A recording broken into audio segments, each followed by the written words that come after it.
ఇందర్ గారు వైఎస్ఆర్సీపీ, అదే విధంగా మస్తన్ రావు గారు రాజకీయ విశ్లేషకులు. అందరికీ వెరీ గుడ్ మార్నింగ్ అండి. ముందుగా మస్తన్ రావు గారు మీతో స్టార్ట్ చేద్దాం. సో ఏదైతే నరేంద్ర గారు వైఎస్ఆర్సీపీ అధికార ప్రతినిధి. మస్తన్ రావు గారు, సో నిన్న అసెంబ్లీలో ఏదైతే మాటలు విన్నామో బాలకృష్ణ అండ్ కామినేని మాటలు విన్నామో కూడా, సో బాలకృష్ణ మాటలు చూసాక కూడా తర్వాత చిరంజీవి కూడా రియాక్ట్ అవ్వడం అయితే జరిగింది. మళ్ళీ ఇప్పుడు బాలకృష్ణ రియాక్ట్ అవుతారా లేదో మనం తర్వాత చూడాల్సిందే. కానీ ఎంతవరకు ఈ బాలకృష్ణ కామెంట్స్ ఎంతవరకు సబబ్ అనుకోవచ్చు? గుడ్ మార్నింగ్ అండి. ప్యానెల్లో ఉన్న వంగవీటి నరేంద్ర గారికి, అదేవిధంగా లక్ష్మణరావు గారికి, మీకు కూడా జీటీవీ ప్రేక్షకులకి. ఇప్పుడు నిన్న బాలకృష్ణ గారు ఏదైతే స్పందించారో, ఆయన స్పందన ఏంటంటే, కామినేని శ్రీనివాస్ గారు చిరంజీవి గారు జగన్ గారి దగ్గరికి వెళ్ళినప్పుడు కొంత అవమానపడ్డారు, ఆయనకి ఏమి న్యాయం జరగలేదు అనేది ఆయన ఏదో ప్రస్తావించిపోయారు. ఆ ప్రస్తావన మరి ఆయనకి నచ్చనట్టుంది బాలకృష్ణ గారికి. ఆయన అనుకోకుండా లేచి రియాక్ట్ అయిపోవడమే కాకుండా మాజీ ముఖ్యమంత్రి హోదాలో ఉన్న జగన్మోహన్ రెడ్డి గారిని సైకోగాడని తిట్టారు.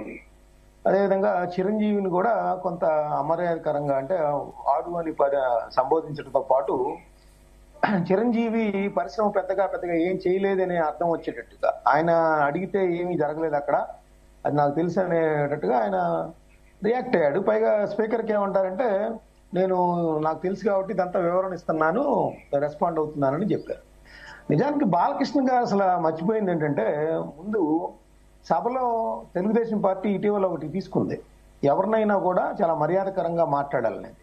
అది మర్చిపోయారు ఆయన. జగన్ గారిని తిట్టడం కానీ, చిరంజీవి గారిని ఆ విధంగా సంబోధించడం కానీ, పైగా పక్కన బీజేపీ సభ్యుడు, ఆయన మాజీ మంత్రి హోదాలో ఉన్నారు, ఆయన సినీ నటుడు వెంకటేష్ గారికి కూడా చాలా సన్నిహితమైన బంధుత్వం ఉంది కామినేని శ్రీనివాస్ గారికి. సో ఇట్లాంటి సందర్భంలో ఆయన ఎందుకు ఆ విధంగా రియాక్ట్ అయ్యారనేది ఇప్పుడు చెప్పాలి. దాని వెనకాల ఏమైనా వ్యూహం ఉందా? ఎందుకంటే చిరంజీవి గారిని ప్రస్తుతం పరిశ్రమ పెద్దగా భావిస్తా ఉన్నారు అందరూ.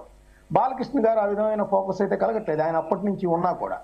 సో ఇప్పుడు ఆయన ఆ విధంగా అంటాం అంటే, నిజానికి అసలు బాలకృష్ణ గారు ఏమయ్యారు, ఇన్ని అడిగారు, చిరంజీవి గారు గట్టిగా అడగలేకపోయారు అనేది. బాలకృష్ణ గారు ఎందుకు ఆ రోజు అందుబాటులోకి రాలేకపోయారు? బాలకృష్ణ గారు విడిగా అయినా కూడా పరిశ్రమకు జరుగుతున్న అన్యాయాల మీద ఎప్పుడు ఎందుకు మాట్లాడలేకపోయారు? వీటన్నిటికీ ఆయన సమాధానం చెప్పాల్సిన అవసరం ఉంది.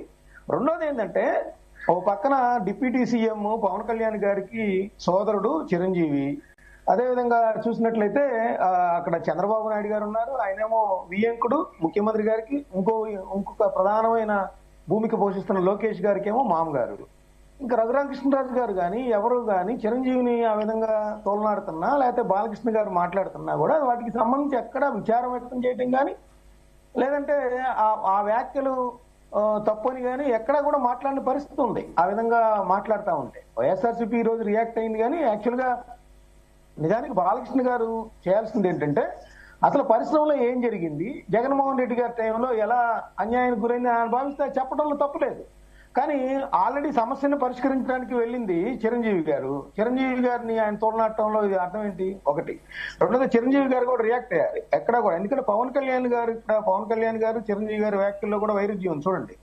చిరంజీవి గారికి ఆ రోజు అవమానం జరిగిందని ఎప్పుడు కూడా పదే పవన్ కళ్యాణ్ గారు ప్రస్తావిస్తూ ఉంటారు. కోట్లాది మందికి ఆరాధ్యదైవంగా ఉన్న చిరంజీవి గారు, అదేవిధంగా మహేష్ బాబు గారు, ప్రభాస్ గారు, అదేవిధంగా ఇంకా రాజమౌళి గారు, నారాయణమూర్తి గారు, వీళ్ళందరూ వెళ్ళినా కూడా ఆయన అక్కడ నడిపించారు, తీసుకొచ్చి కనీసం ప్రతి నమస్కారం కూడా చేయలేదనేది ఆయన ఎప్పుడు, ఆయన గత ఎన్నికల ప్రచారంలో కూడా ఆయన దాన్ని పదే ప్రస్తావిస్తుంటారు. రీసెంట్ గా కూడా ప్రస్తావించిన పరిస్థితి ఉంది.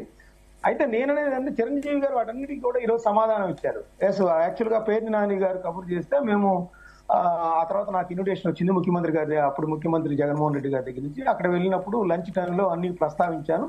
ఆ తర్వాత ఒక 5గురిని రమ్మన్నారు. ఆ తర్వాత మేము 10 మంది వస్తామని చెప్తే మేమే వెళ్ళి కలిసాము. ఆ తర్వాత కూడా జగన్మోహన్ రెడ్డి గారి ప్రభుత్వం నుంచి కూడా మాకు బాలకృష్ణ గారి సినిమాకి కానీ, అతని సినిమా చిరంజీవి గారి సినిమా వాల్తేరు వీరయ్య కానీ, వీరసింహారెడ్డి కానీ హైక్ లభించింది. ఇంకా వేరే సినిమాలకు కూడా రేట్లు హైక్ అనేది లభించింది అనేది కూడా ఆయన చెప్పిన పరిస్థితి. అయితే ఇక్కడ అందరూ కూడా మర్చిపోయారు. నేను ఒకటి ప్రస్తావిస్తా.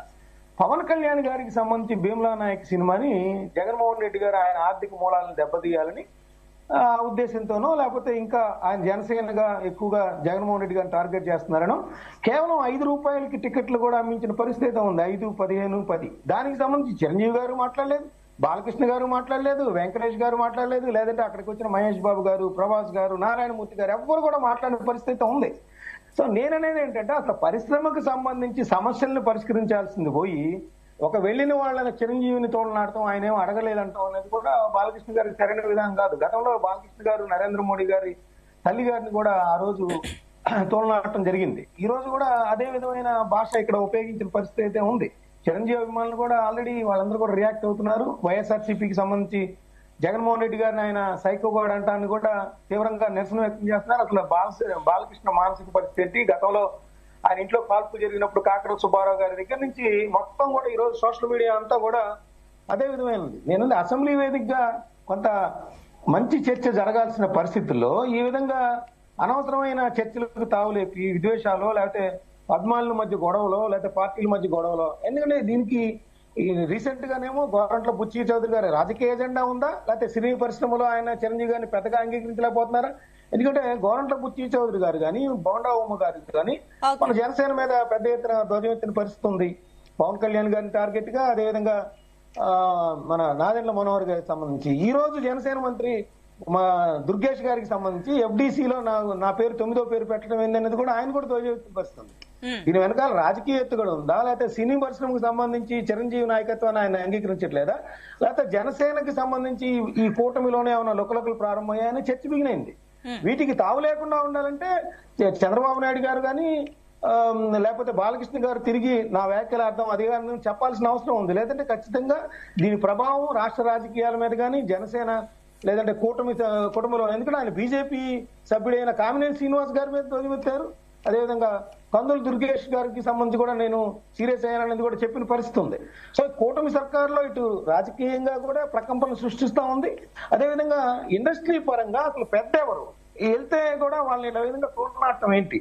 ఆయన చిరంజీవి గారు నమస్కారం పెట్టి మాట్లాడింది ఏంటంటే, మీరు ఒక తండ్రి లాంటి వారు కాబట్టి మీరు మా పరిశ్రమకి పెద్ద మనసుతో రాయితీలు ఇస్తే కనుక కొంత పరిశ్రమ నిలదొక్కుంటుంది, అనేక సమస్యలతో సతమతం అవుతుంది. ఒక పక్కన ఆన్లైన్ కానీ ఓటీటీలు కానీ వస్తా ఉన్నాయి, థియేటర్లు మూతపడుతున్న పరిస్థితి ఉంది కాబట్టి ఆయన రిక్వెస్ట్ చేశారు. అయితే అక్కడ జగన్మోహన్ రెడ్డి గారికి సంబంధించిన ప్రభుత్వంలో ఒక జరిగిన తప్పిదం ఏంటంటే, ఆయన ప్రతి నమస్కారం చేశారా లేదా అయితే అది బయటికి రాలేదు. అక్కడ ఎడిట్ చేసిన వీడియో మాత్రమే అక్కడున్న మీడియా వాళ్ళు జగన్మోహన్ రెడ్డి గారి దగ్గర ఉన్న మీడియాకి సంబంధించిన సెల్ ఎవరైతే ఉన్నారో ప్రభుత్వంలో వాళ్ళు ఆ విధంగా చిరంజీవి గారిని మాత్రమే నమస్కారం పెట్టేది మాత్రమే రిలీజ్ చేసి మిగతా అంతా ఎడిట్ చేయటం వల్ల ఆ విధమైన తప్పిదం కూడా దొరికింది. అది ఇప్పటికీ కూడా ఆ మీడియాకి సంబంధించిన వాళ్ళ మీద యాక్షన్ తీసుకోవడము, లేదంటే నిజంగా జగన్మోహన్ రెడ్డి గారి తత్వం అది కాదు, ఆయన తర్వాత కూడా పరిశ్రమకు సపోర్ట్ గా ఉన్నారని చెప్పడం జరగలేదు.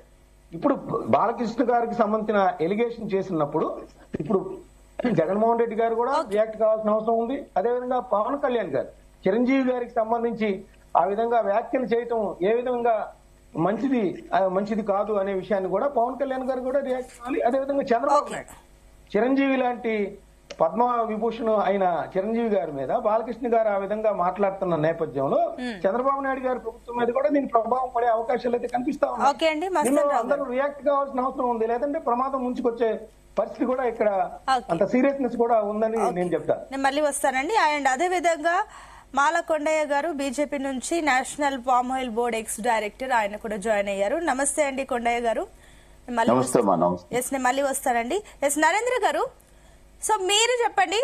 సో ఏదైతే నేను అసెంబ్లీలో మాట్లాడిన కమెంట్స్ కూడా మీరు కూడా చూసే ఉంటారు. అండ్ ప్రత్యేకించి కూడా చిరంజీవి గురించి మళ్ళీ మాట్లాడుతుంటే కూడా అప్పుడు ఏదైతే చిరంజీవిని అండ్ అదే విధంగా సినీ ప్రముఖులు అగ్రనేతలకు సంబంధించి కూడా కాస్త అవమానించారు.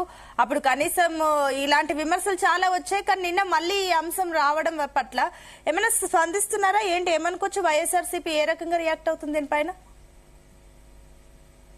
మీకు ప్యానెల్లో ఉన్న సభ్యులందరికీ కూడా నమస్కారం అండి. ఒకటి, ప్రజలు ఎలక్షన్లో గెలిచి అంటే ఓట్లేసి గెలిపించి పంపించినటువంటి ఒక ప్రజాప్రతినిధి, అతను 1,00,000 ఓట్లు ఆయనకి పోలేని హిందూపురంలో బాలకృష్ణ ఈసారి 2024లో ఇంకా ప్రతిసారి కూడా మెజారిటీ ఏదో విధంగా వస్తానుంది. ఎందుకంటే అది ఎన్టీ రామారావు గారి మీద ఉన్నటువంటి అభిమానంతో బాలకృష్ణ అనే ఆయన గెలుచుకుంటానే వస్తున్నారు. ఎందుకంటే ఒక ప్రజాప్రతినిధి ఎమ్మెల్యేగా అసెంబ్లీకి వెళ్ళి మాట్లాడాల్సినటువంటి అంశాలు ఏంటిది? పోనీ మాట్లాడే విధానం ఏంటి? నిన్న బాలకృష్ణ మాట్లాడిన విధానం చూసినా, అతని బాడీ లాంగ్వేజ్ కానీ అతని ఒక మాట చూస్తే అతను అసెంబ్లీకి తాగి వచ్చాడని చాలా స్పష్టంగా తెలుస్తుంది. అది పద్ధత? ఒక ప్రజాప్రతినిధి అసెంబ్లీకి తాగి అట్లా వచ్చి మాట్లాడటం కానీ చేయటం అది కరెక్టా? ఇంకొకటి, ఇతనికి సభ్యత సంస్కారం లేదు అనేది ఒక సందర్భంలో కాదు, చాలా సందర్భాల్లో ఉంది. ఏంటిదంటే, మొట్టమొదటిది నేను చెప్తున్నాను, తన తండ్రి గారిని వెన్నుపోటు పొడుస్తున్నటువంటి, అసలు ఈ ప్యానెల్లో ముఖ్యంగా రావాల్సింది తెలుగుదేశం పార్టీ వాళ్ళు రావాలి. మరి మీకు ఎందుకు అందుబాటులోకి తెలుగుదేశం పార్టీ వాళ్ళు రాలేదో నాకు కూడా కొద్దిగా ఆశ్చర్యంగా ఉంది. ఎందుకంటే మిగతా వాళ్ళు ఎవరు మాట్లాడినా వన్ సైడ్ అవుతుంది. ముఖ్యంగా చంద్రబాబు నాయుడు ఆ రోజు ఎన్టీ రామారావు గారిని వెన్నుపోటు పొడిచినప్పుడు బాలకృష్ణ గారు ఎక్కడున్నారంటే, ఆయన తెల్లారు లెగిస్తే మా నందమూరి వంశం, మా బ్లడ్ వేరు, మా బ్రీడ్ వేరు, మా పౌరుషం వేరు అని చెప్పానంటే, తండ్రిని చెప్పులతో టమాటాలతో కొట్టిస్తుంటే ఇతను ఏం చేస్తున్నాడండి? అదే విధంగా ఒక సందర్భంలో ఆయన మాట్లాడిన మాట ఏంటి చెప్పమంటారా? ఆడవాళ్ళు కనిపిస్తే అయితే కడుపన్నా చేయాలి లేదా ముద్దన్నా పెట్టాలి అన్నారు. ఎక్కడ స్పందిస్తుంది చెప్పండి? మీడియా పరంగా కూడా మీరందరూ ఎవరు దీన్ని గట్టిగా నిలదీస్తున్నారు? మేమందరం ఎన్నో మాధ్యమాలు